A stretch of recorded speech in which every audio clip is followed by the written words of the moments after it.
Child, Gilded Age. Hold.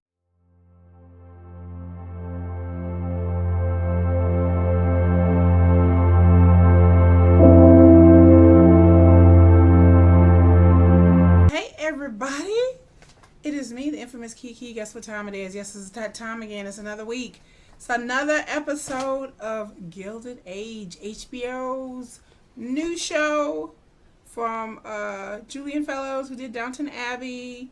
Downton Abbey, my show, Downton Abbey. I got my notes. This episode was a doozy. I feel like I'm in church. Yes, I'm hot in here. But, and I do a recap of the Gilded Age every week after every episode. I try to put the videos up Tuesday or Wednesdays. And I pretty much break down the show. Spoiler alert, if you have not watched it, go watch it and come back. And then also I add historical anecdotes, look up things so you don't have to, right? So like, share, subscribe, comment below, and, I'll reply. We'll talk about things. You guys have been very gracious in the comments. I like to thank you guys. I don't hear a lot of buzz about this show, at least not so far that I know of. Maybe it will in time. I don't know how it's doing in the ratings and all that. I don't know. I don't look up all that stuff. And then with streaming, it's a little bit hard. Like, they have a whole different metric. But hopefully it's doing well. Hopefully we'll get another season of this show. Like I said, we're only 4 episodes in. So it's kind of too early to tell. The title of this episode is called Face the Music. This is episode 4. And let's begin. So the episode starts out that they're talking, like, Mary and her aunts are talking about Aurora Fane, that she has a new charity. So she invited all the well-respected, high-tier, not the nouveau riche, but the old money ladies, of course, the same ladies that they have all the time, excluding Mrs. Russell, because excluding the Vanderbilts and all that. So she has a new charity, and she plans to have a guest speaker by the name of Clara Barton, the GOAT. Clara Barton is the GOAT. Who was Clara Barton? Just in case y'all missed history. Clara Barton was born Clarissa Harlow Barton. She's born in 1821. She died in 1912. She was an American nurse who founded the American Red Cross. She was a hospital nurse in the Civil War, a teacher, a patent clerk. She spearheaded nursing education. Her education itself was not very formalized. So she was out there in the trenches. Her father was a captain, Captain Stephen Barton. And she was a trailblazer. She really blazed the trail, not only just for the medical health field, but also for women. And we wouldn't have the Red Cross without her. She went before Congress to try to get the laws passed to get the American Red Cross founded and being the entity that it is today. So Clara Barton, yes, kudos to her, my sister. But, so yeah, the ladies hear what she has to say, and I guess she's looking for funding. Of course, you need money. And so, yeah, she's looking for money, and then Marion points out, well, why don't Mrs. Russell has more money than anybody, and they're like, nah, we don't want her there. So they was hating. They was still hating, even though they need her money. So then we get on to Gladys. Gladys is with her governess, which a governess is like a teacher or a tutor that lives there in the home sometimes. Sometimes they don't live in the home, but they escort young ladies because young ladies are not allowed to walk around by themselves, unattended. They have to be with their husband or their family or their mother or something like that. So Gladys is talking about saying someone named Archie or Archibald, and he comes from a respectable family. Apparently he doesn't have that much money. He's around her age, so it seems like, Gladys is kind of crushing on Archibald, whoever this Archibald is. Then we flash to Bridget and Jack. And if you don't remember who Bridget and Jack are, they are the ones that work for the Van Ryns. They work for Marion's aunts. Jack is kind of like the doorman, the footman, young guy, and Bridget is she's the kitchen maid. Like she helps the main cook in the kitchen. And Jack is crushing on Bridget, and he talks about there's some kind of performance coming, and this is the advent of motion pictures. So he invites her out, and then they ask Mr. Bannister, who is like the butler, he's the head of the staff. You know, they wanted a day off to go, and Bridget, she seems kind of hesitant, but then she agrees to go out with Jack, and I thought that was kind of sweet. So then we forward to Mr. Russell, as I like to call him, Bearded Zaddy. So Bearded Zaddy, he finds out he makes a deal in last episode with Mr. Morris, who is one of the aldermen, because they have to make a law in order to get this new train station to able to be built. So there's like zoning laws, there's all kinds of property laws and stuff that has to be passed or rescinded or changed. And Mr. Russell felt like he had a good deal. He made a gentleman's agreement. It wasn't anything in writing, but he was like, I'll scratch your back, you'll scratch mine. Make the laws to let me build this new train station, and you'll get part of the profits. You'll get this part of the stock. Well, apparently, Miss Russell reads in the newspaper that the law may not get passed, and they rescinding the law. And Mr. Russell is like, that's bad. That's very, very bad. So Mr. Russell goes and talks to Mr. Morris, and he was telling them that, we had an agreement. I didn't think you guys would throw a curveball and kind of like trick me, because that's what they're doing. They're trying to rescind the law so he can't build the train station. Then they drove up the price of stock. This episode was very stocky. Like, I don't really understand a lot about stock, so I was trying to follow, so you have to excuse me. Mr. Morris tells Mr. Russell that apparently the rail station, the idea is not popular. And maybe I feel like there's the people who are in competition with Mr. Russell probably had something to do with that. They probably threw their weight around and like, don't let this upstart build this brand new station and everything. And I'm sure that some of the aldermen kind of caved in. So I thought it was very interesting, but it's very stock talk. I had to like keep up. So back to the ladies where they had Clara Barton talking, and they're sitting around having tea after they didn't heard her speak.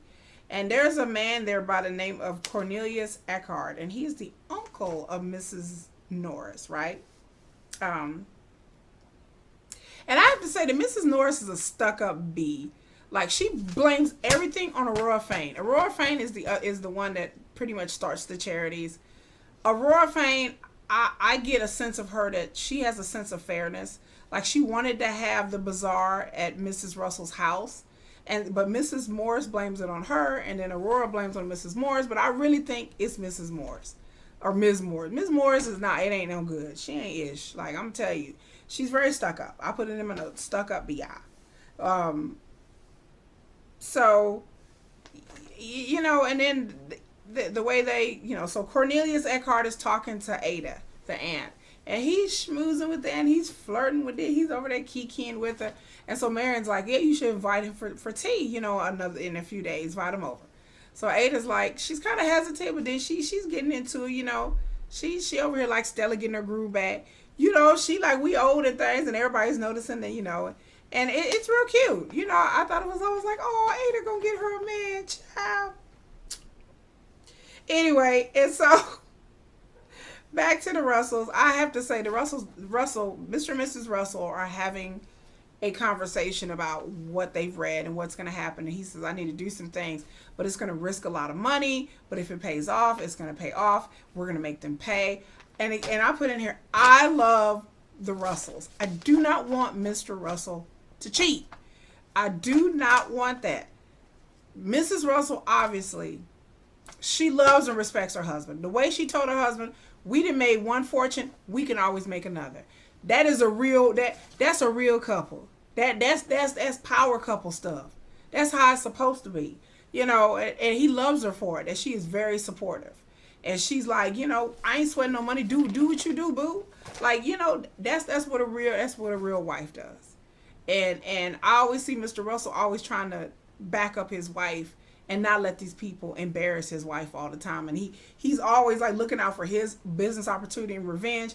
But when he says it, he puts his wife in there too. Like, you didn't treat my wife like this and this and this and this. As we'll see in the episode, that he just reads them for filth. Like, you know, you didn't did this to me. And it was more like he feels some type of way about how they treated his wife, Bertha. Like he really goes in on that. And that's a true power couple. So later on, Marion and Ida and Agnes are talking. So Marion and her aunts are talking. They're talking about Cornelius. And they go way back. Their family go way back. Apparently he tried to court Ida and the aunts, their dad was like, no, get out of here, because he didn't have any money. Which kind of gives me Mrs. Morris the side eye, because if her family wasn't even good enough for Ida Brooks, for the Brooks family, then obviously Miss Morris with her hoity-toity stuff, obviously she don't come from a really good family. Like the way she tried to pull, or maybe her dad was, but her mom wasn't. But she tried to pull off like she's so much better than the Russells. We're really looking at her family dynamic. Her family, they didn't have a lot of money either. They didn't have a lot of prestige either. So I don't know. So Agnes, of course, is like throwing shade, and she's like, I don't really know. Da da da. Marion also brings up the fact that Mr. Rake has written her and he wants to come talk to her, and Aunt Agnes is like, no. You know, he's not the type of person that Marion should marry. She says he's an opportunist, he's an adventurer. She says he's an adventurer. So she's like, no. So the Russells Oscar ends up going over and visiting Larry and having dinner with him, because again, he's trying to make his move on Gladys. Earlier in the episode, they called Gladys saying that she's a woman. Back then I get it. Like once they hit like 15 years old, 15, 16, they were considered like a woman. Like once they had their period and everything, they were considered like a woman. And they were old enough to get married at that age. So it wasn't like it here. But to see Oscar flirting with Gladys at the dinner, it still was cringe. I put in here cringe, like gross. And it's apparent that Gladys is interested in this other little boy or whatever, but her mom is like, no. And she wants to invite this boy, I wouldn't say little boy, I don't know how old he is. We ain't seen him yet in this episode, but she wants to invite him over for tea. And the mom's like, does he have any money? Like, he ain't that high up in the upper echelon. But yeah, Oscar's over there trying to make his move. And the way the Russells see it as they're talking is that Gladys has to marry well. Like, it's not really about marrying just a man with money, but then also marrying a man with a respectable family. But, you know, later on we come to Oscar and John Adams' grandson, which, by the way, I did research on John Adams' grandson, because I'm like, was John Adams' grandson really gay? Great grandson. I was like, was he really gay? Because I'm confused. I looked, I didn't find anything. If you found something, please let me know, because I didn't find anything. I did find some references to someone by the name of Henry Adams, who is the great grandson of John Adams. John Adams was the president, by the way, and John Quincy Adams, which was the son, was also president. I found stuff about Henry Adams, and the time that he lived in the age it fit. Henry Adams was in government and politics, and he had a wife, but she ended up committing suicide. They don't know why she committed suicide. They think the depression ran in her family and stuff like that. So again, I don't know if this Henry Adams is supposed to be who this John Adams, but there was no, I don't find, John Adams had many kids, so I have to go down each line and try to see who this person directs to. But the name John Adams, the grandson, I couldn't find that. Like, I couldn't find a person that matched in the Gilded Age, that lived during the Gilded Age with that name. So I don't know if they're just making things up, or it's supposed to be Henry Adams. Maybe Henry Adams is on the down low.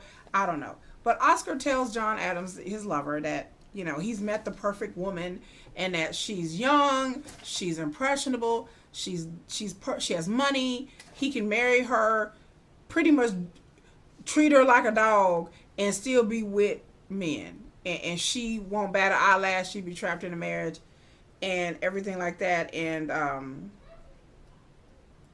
he can pretty much do whatever he want to do. This is the perfect person for him, and that's why he's pursuing this young 15-year-old girl, and he's like 30, pursuing them so hard. Which comes to my thing of saying this, and I have to say this, kids, being gay back then was hard. Like, imagine having to live a double life. I'm sure living a double life is not easy. There are people who are still out there on the down low, and I put in my notes, the down low is not good for nobody. Gladys seems very impressionable, very young. She's trusting. She's not worldly.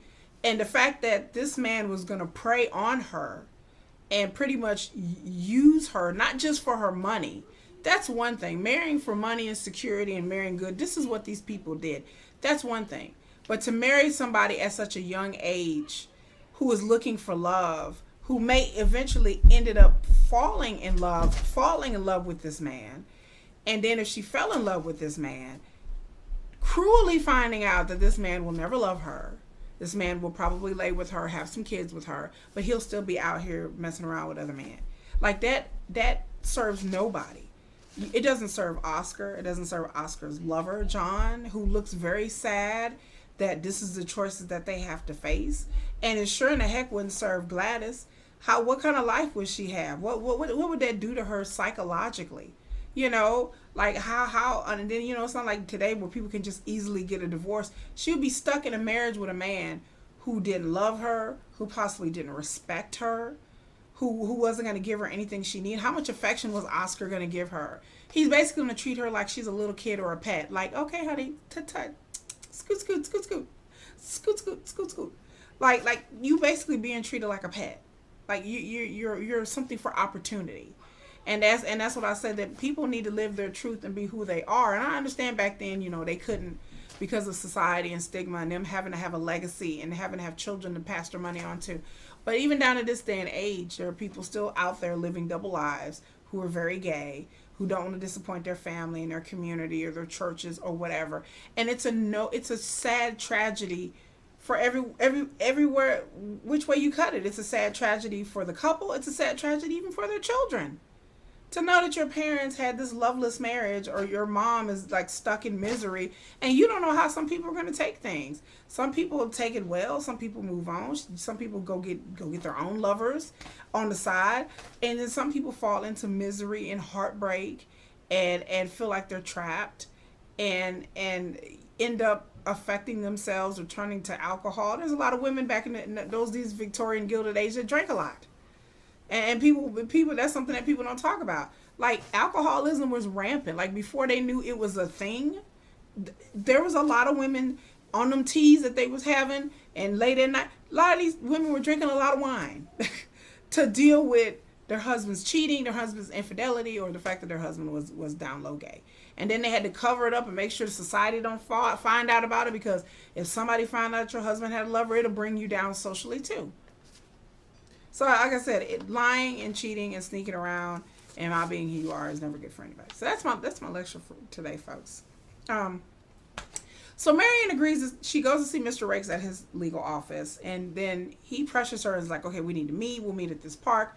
He's like, there's this new thing going to be built, the Statue of Liberty, which kind of gives you a little snicker, because this is around the time that, yes, they were building the Statue of Liberty in France, and they brought it over from France. And at one time, the Statue of Liberty was all bronze. It wasn't green.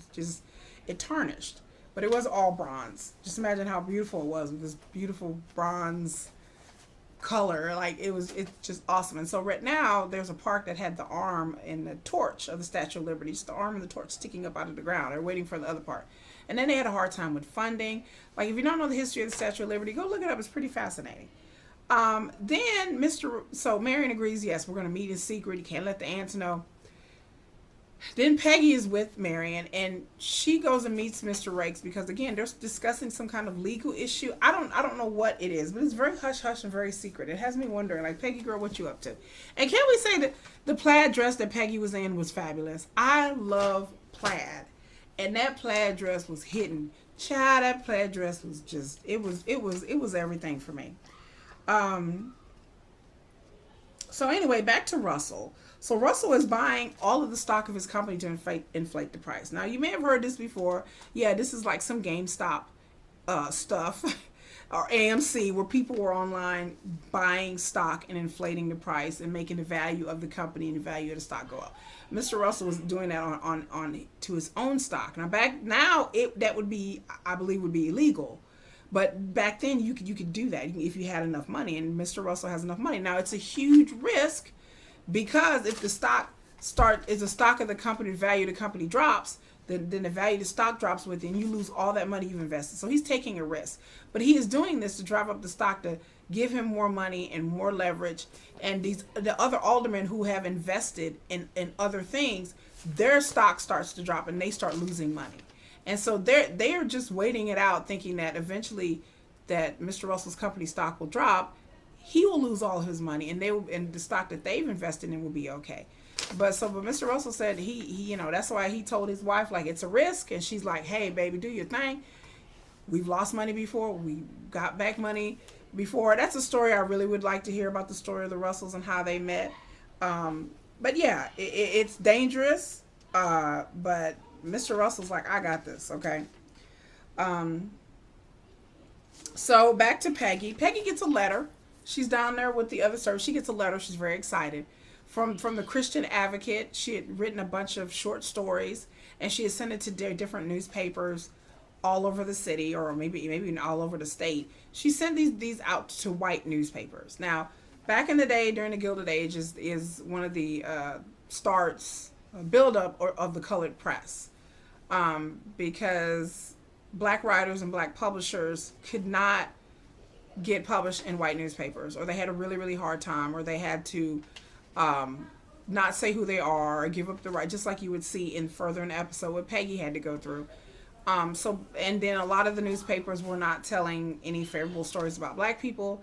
They weren't telling any colored black people stories. So black entrepreneurs started and helped fund, and black writers helped start the black press. And this was the black press had a good run for quite a long time.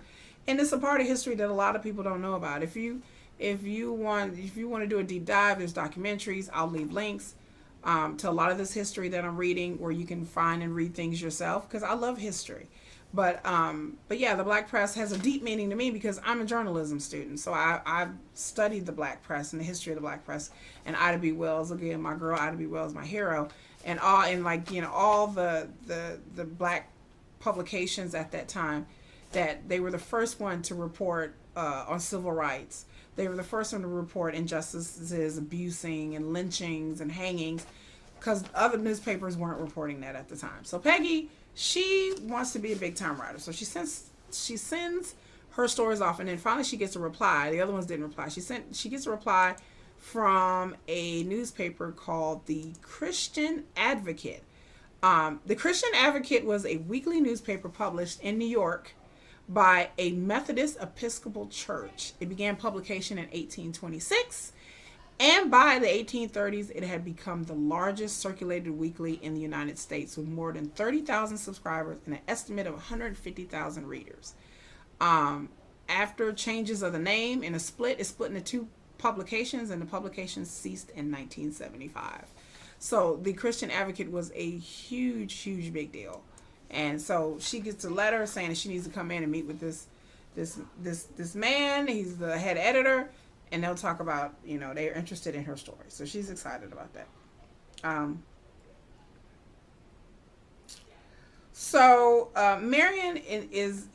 Marion's having dinner with her aunts, and the other ladies, Miss Astor, and in that thing, anecdotally, they were talking about a new opera house opening, right?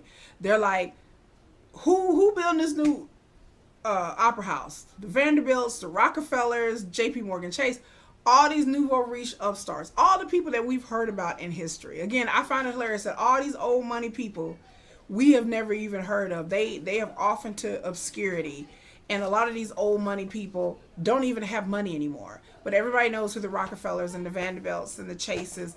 We know who these people are. These are titans of industry. But to think that these titans of industry were shunned so bad, that I've learned that there was an opera house, because I was like, opera house, I was like, what are they talking about? Like, what kind of, I know a few opera houses in New York, There was an Academy of Music in New York. Okay, the Academy of Music was an opera house. It was located in Manhattan. It seated about 4,000. It opened in 1854. It was considered a really big deal, a triumph. It had cutting edge architecture and design, and it was just a place to go where all the moneyed people would go, and social life. The New York elites, the oldest, most prominent families, they owned seats in the theater boxes, and so these people would not let the nouveau riche people, the new rich people, own boxes. So, in 1883, they decided the nouveau rich people got together and built the Metropolitan Opera House, which now we know as the Met. The Academy of Music is no longer around. It was pretty much by the 1890s, the Metropolitan Opera House, pretty much took over and supplanted as the place to be. The Metropolitan Opera House was bigger, better, bolder. These people put really a lot of money into it, and the Academy of Music was actually demolished in 1926. So I found that interesting as well. That these people are like, you can block us all you want to. We'll just create bigger and better things that eventually, get you out of the way. And that's what money can do. Like I tell people, money's a great equalizer. Money trumps racism, sexism, classism, your background, whatever. If you have money, you have power. If you have money, you have access. If you have money, you can do things and get into places that other people cannot. And you can make it also easier and pave the way for other people. That's the point of really having money. So I thought that was a little bit of tidbit. So back at the Van Ryn household, Mr. Bannister, who is, like I said, the head of the Van Ryn house, tells Peggy that a man showed up looking for her and everything like that. It turns out it's her father. And so she meets him at the park, I think Central Park. And he is dressed very dapper. He is dressed very moneyed. So again, I'm looking at Peggy like, apparently, her family has some money. Apparently they're upper class black folks because they have money. He's telling Peggy that she needs to come home for her mother's birthday, that they would like to see her, that they need to make amends. She reluctantly agrees to go to her mother's birthday. And then she tells her dad that, she got this opportunity and she's happy, and he's suspicious because he's like, you could go and apply for a color newspaper, but a color newspaper doesn't pay as much as the white run newspapers do. And Peggy wants to break the color barriers. Peggy's she has a revolutionary type spirit, and you can tell that her dad is much more traditional and kind of wants her to stay in her place. And I think her dad seems very worldly. Like he's probably seen things, probably been around a bit. And I think he really, unless her dad did something horrible to her, I feel for her dad because her dad really is just trying to protect her. And he tells her that, I'm really just trying to protect you, but Peggy says, okay, she'll deal with it. But she kind of groans at her dad and she kind of rolls her eyes. So, whatever. But he said he can forgive her. She's like, forgive you? Like, I guess she feels like she's the one that's owed an apology. But we shall see. We don't know what they fought for. We'll find out. Child, anyway, let me get on a little side note about Miss Turner. So Miss Turner's still scheming. She's still flirting with bearded Zaddy. She's just trifling. I don't even want to talk. I don't even want to know. So Ida and Marion are talking, and they talk about the subject Miss Chamberlain brings up. Miss Chamberlain is the chick. I can't say chick. She's a woman. She's a grown woman. She's an older woman. She has money. Apparently, she comes from a good family. Her husband did. She goes to the charity events. They don't really shun her too much, but then they said it's not respectable to hang around her. So Marion wants to know what happened. Apparently, Miss Chamberlain has a grown son, and he's a doctor. Apparently, apparently Miss Chamberlain and her husband got together and had relations before they were married. And apparently she got pregnant. And maybe they probably got married after the pregnancy. So that's the reason why these people shun her. Is because she was getting it on with her soon-to-be husband, got pregnant, had a baby, and then they got married. So that's why Miss Chamberlain is not invited to do anything. Which now these days is just so silly, but apparently Miss Chamberlain was a baby mama who came up, who became the wife. And so I guess, you know, and I feel like there's more to this story. Maybe somebody she married was a real good catch and these ladies kind of wanted this man.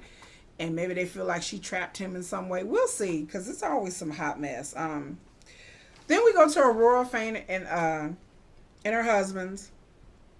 And then, like, Aurora Fain's husband is telling her that, like, we could go broke. We could lose all the money that we have. Like, this man Russell, he really got us. Like, we got to see what happened. We could lose everything. And then Aurora Fain's like, oh, my God. And then they were like, the husband was like, why couldn't you just been nice to his wife? Maybe he's upset because y'all wasn't nice to his wife. You think, Aurora? But she was like, it wasn't me. It was Miss Morris. It was her. So, you know, then, you know, so we don't know who to blame in that. But it was really kind of them two. But Aurora was saying that she really wanted the bazaar to be there. But Miss Morris is the one. And then she was like, well, you know how it is, how these people are. But, you know, it ain't no good gonna come of this. Like, you can only do so much when the richest person in town, you piss off the richest person in town. Anyway, so we go to Jack and Bridget, and they're out on their little date, and they go see this little thing, like this is before the advent of movies. So it's like this little slide thing, and it's really cool, and it's really, you know, people are amazed, and they never seen anything like this, and she kind of jumps, and he try to put his arm around her because Jack likes Bridget, like he likes her. And the way she reacts is like, you know, like, okay, I don't need that much protecting. And then he kind of backs off, and then they walking home, and he's like, well, can I hold your hand? Can I put my arm around you? Child, Bridget like, no, my name is no. Just got to let you know. My name is no, my sound is no, my last name no. To me, in my opinion, Bridget seems like somebody who has had some experience with the male, and it did not go right. She may have been hurt. It may have been somebody in her family. It may have been somebody she trusted. But the way she jumps and reacts to him, because she's telling him, you know, she don't want to touch. She said, I don't like all that. You know, it has me thinking that Bridget maybe was abused by somebody. Like, who hurt you, Bridget? Who hurt you, girl? Talk to us. Who hurt you? Because Jack seems like a real sweet kid, but Bridget's like, no, we can't make past curfew. We need to get back. So, like I said, the way she was jumpy and reacting, it just kind of makes me seem that poor Bridget has been through some things. So anyway, we go to the Morrises, and then Mr. Morris is playing his wife. He's, you know, like I said, Mr. Morris blaming on Aurora. So he tells Mr. Morris, he a simp. So he's a simp for Mr. Russell. I'm just going to say that. He doesn't want to lose his money, so he tells his wife, I really need you to go to Mr. Russell, and I need you to beg her forgiveness. I really need you to ask, you know, maybe she can convince her husband not to take all of our money. And then Miss Moore's like, I'm not finna do that. And he's like, I'm not asking you. I'm telling you.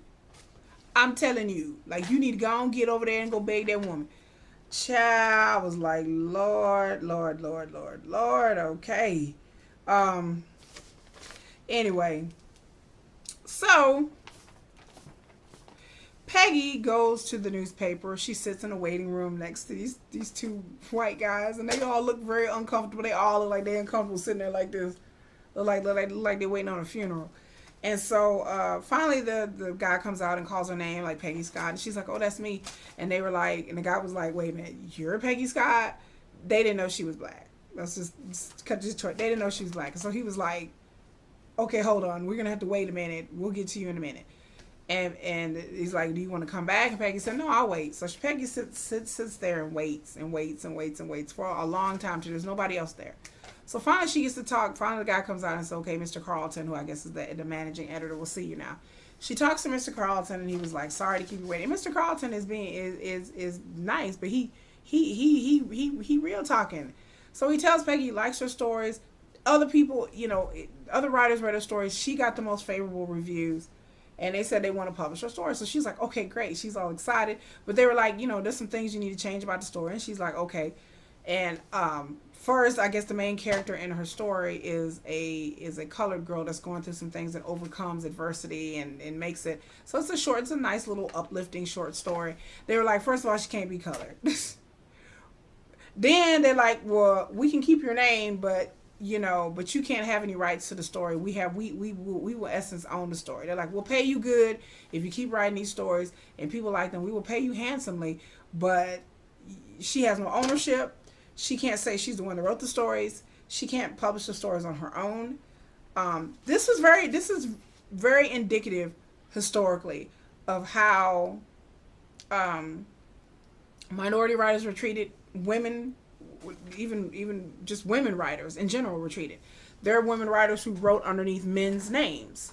There are women writers out there. I forgot which writer I was. I watched a whole movie about it. I'll look it up. But there's a movie I watched that is there's a famous book series out there that I had no idea was written by a woman. That this lady was married to her husband, and her husband took credit for her writing because she lived in England, and of course it wasn't proper for her to be a writer. So her husband put his name on it and published these books, and she wrote everything. If you know the name of the movie, then let me know, because I don't remember the name of the movie. But I find it fascinating because it's very well known books. It's like, like back in the day, like in the 1800s.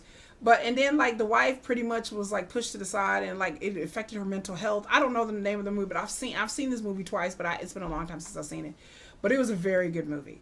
And just know that being a woman writer, it was the perils of that, trying to break into the newspaper industry, trying to publish her own books. There were, of course, women writers out there that published things in their own name. It would be fascinating to know that people don't know a lot of these women writers had money. Like a lot of these women who were successful publishers, they either came from money, came from good families, married husbands. And so if you have money, you have access. You have money, you have power. You can get past all these hurdles.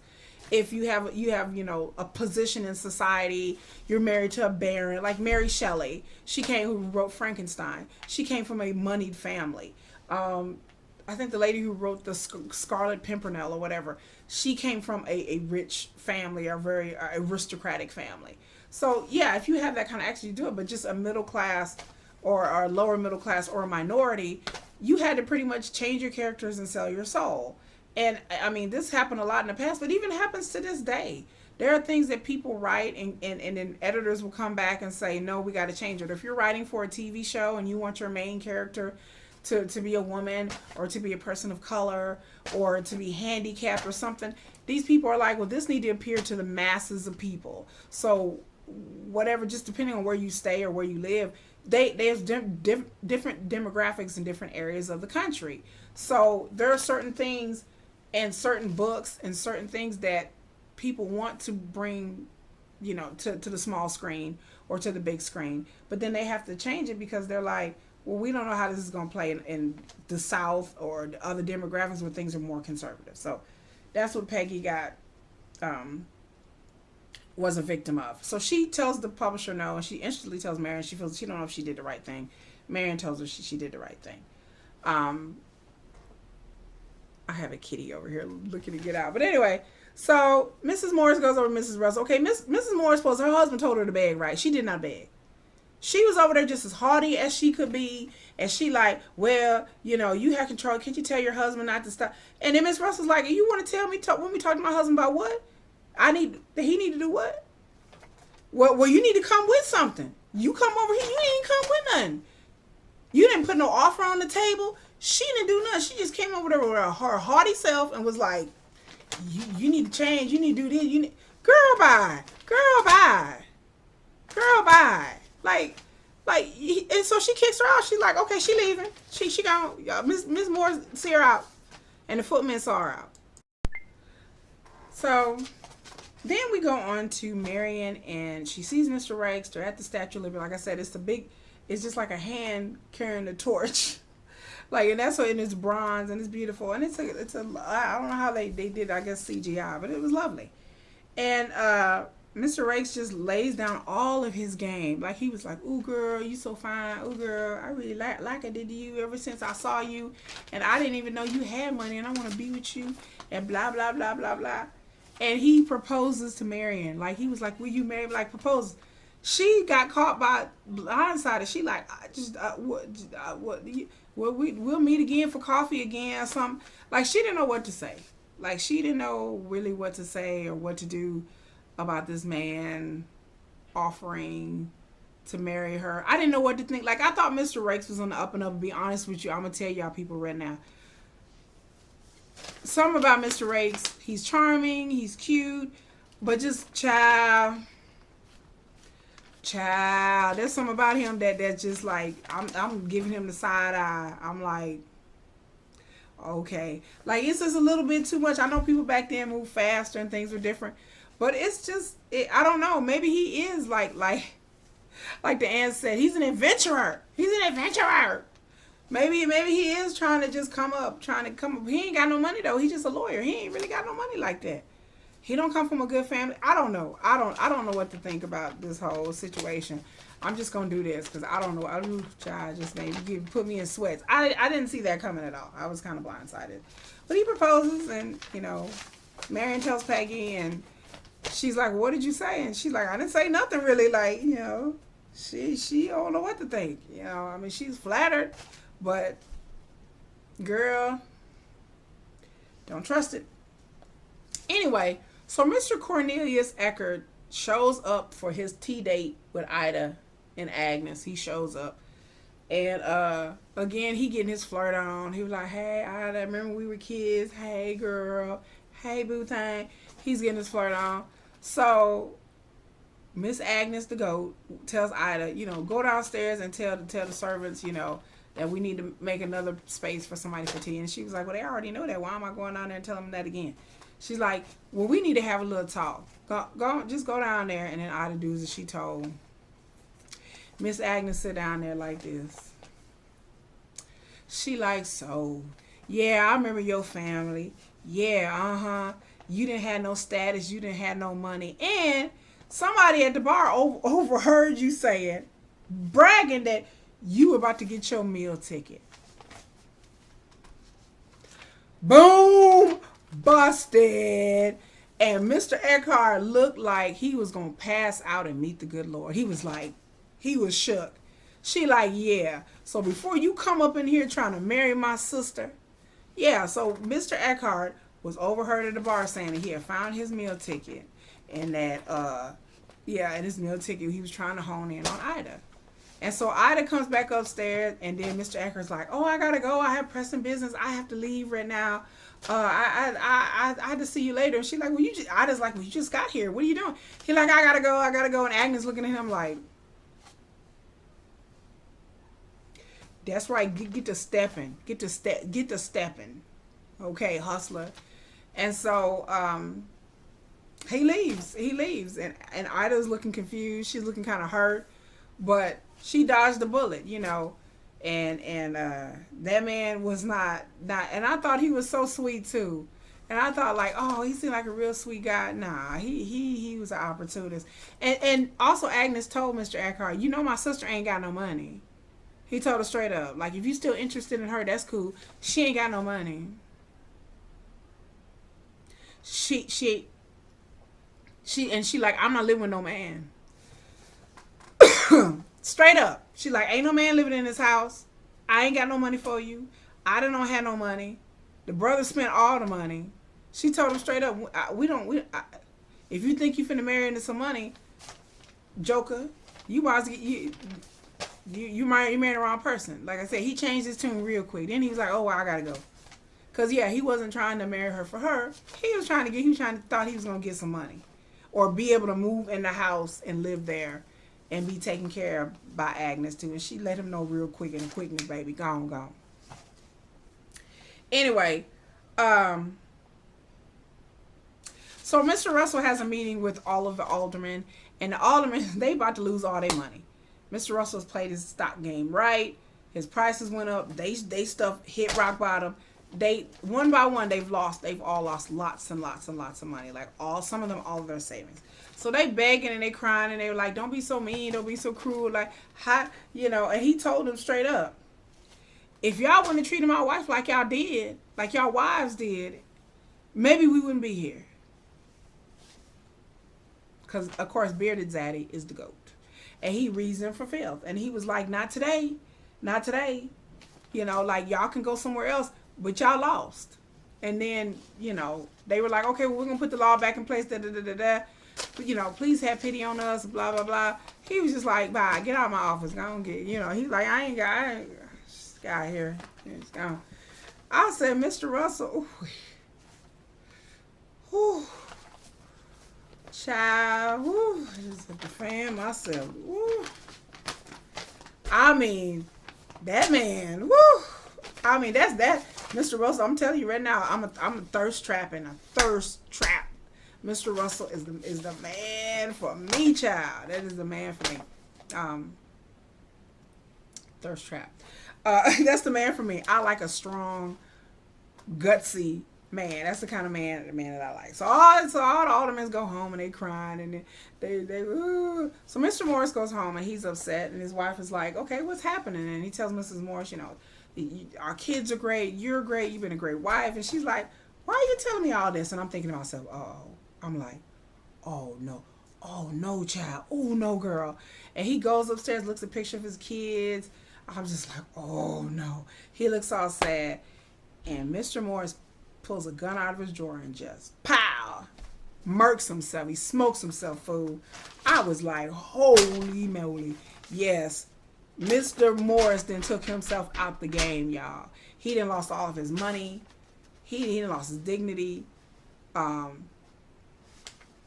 he just took himself out the game. So yeah, he went ahead and smoked and murked himself, fool. Like, for real. I was like, was it that bad? And then also that brings up the historical element of like when the stock market fell, when they had the huge stock market crash and then the Great Depression hit. A lot of these rich people, these old money people, lost a lot of money. Like that, the whole stock market crash in the 1920s was really the great equalizer. Like, it really caused a lot of these old money families to lose their money. They had put a lot of money in the stock market. They had made a lot of money from the stock market. And when it crashed, it was like, it was like survival of the fittest. Like, everything burned, and then whatever rose from the ashes was the power elites after that. But yeah, back in the day, a lot of them did in their lives. They did. They jumped out of windows. They just put a gun in their head. So yes, a lot of the rich elite, when the stock market crashed and they lost their money, a lot of them lost their lives, a lot of them just committed suicide. They just couldn't handle it. They couldn't handle it. And so, yeah. So that's how the episode ends. Another great episode. Again, I'm sorry these recaps go long, but there's a lot to talk about. There's a lot of history for us to talk about. I try to get it all in. Anyway, comment down below, like, share, subscribe.